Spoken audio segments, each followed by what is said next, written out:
हाम्रो रसोई च्यानलमा सबैजनालाई नमस्कार। आज म झिगनाको तरकारी साथै बोक्राको चटनी बनाउँदै छु। देख्नलाई पनि राम्रो, खानलाई पनि मिठो तरिकाको झिगनाको तरकारी बनिएर रेडी हुन्छ। त्यसका लागि मैले दुईटा झिगना काटेर साना साना टुक्रा बनाए र त्यसमा अलिकति 1 चम्मच जति बेसन हाले र 1 चम्मच जति चामलको पिठो हालेर यसलाई मजाले हातले नै मिक्स गरिदिए।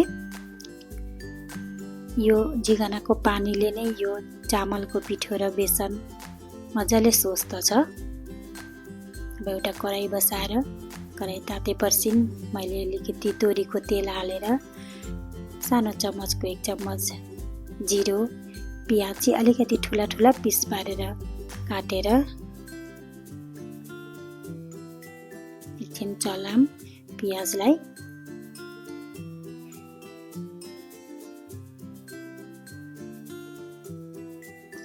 अब यहाँ मैले लसुन सानसाना पिस पारेर काटे, यसलाई कुटिन र एउटा हरियो खोर्सानी हालेर यसलाई एकछिन भुटौँ।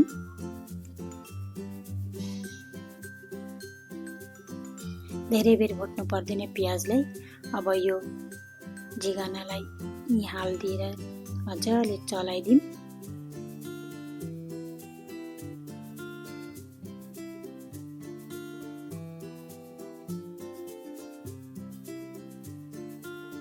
अब यसमा जिराको पाउडर, धनियाको पाउडर, खोर्सानीको पाउडर र नुन हालेर यसलाई मजाले चलाइदिउँ।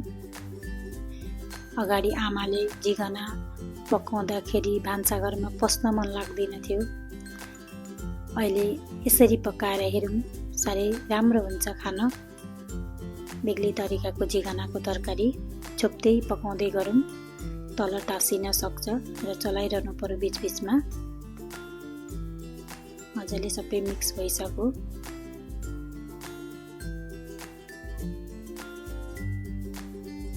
हामीहरूको झिगनाको तरकारी पाकेर रेडी हुन लाग्यो।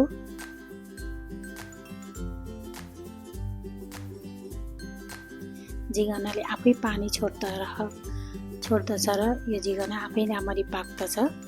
मसला पनि सबै पाकिसक्यो। अब हामी झिगनाको चटनी बनाऊँ। झिगनाका बोक्रा लिए मैले अलिकति प्याज, लसुन, अदुवा र खोर्सानी। कराई बसाएर अलिकति तोरीको तेल हालौँ, थोरै जिरो, 3-4 लसुन, सानो टुक्रो अदुवा र 2टा खोर्सानी हालेर यसलाई चलाएपछि यो झिगनाको बोक्रो मजाले धोएर राखेको यसलाई चलाएर एकछिन भुटौँ। यो झिगनाको बोक्राको पानी सबै निस्कियोस्, सुकोस्। नुन हालिदिए अलिकति, यसलाई एकछिन छोपेर पाकिसक्यो। यो भइसक्यो चटनीको लागि। अब यसलाई प्लेटमा हालेर एकछिन सेलाउन दिउँ। मैले यो खलीमा हालेँ यो चटनी बनाउनका लागि। अलिकति नुन र निम्बु निचोरेर यसलाई यो चटनी बनाऊँ। यो सिलौटामा पिस्दा अझै राम्रो लाग्दछ चटनी।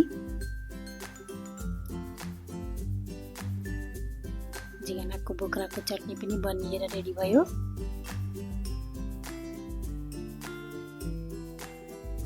एकचोटि यस्तो तरिकाको झिगनाको तरकारी र चटनी बनाएर हेर्नुहोस्, मिठो लाग्दछ खान।